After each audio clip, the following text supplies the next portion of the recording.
नमः।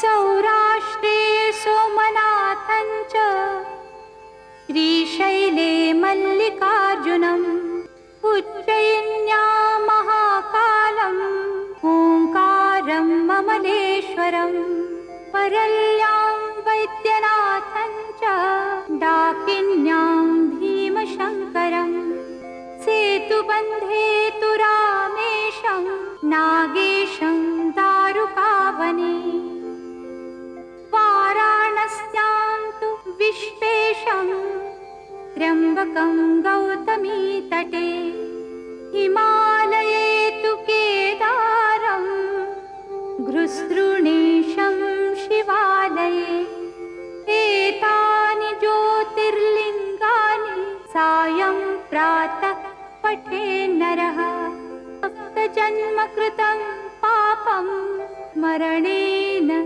विनश्यति।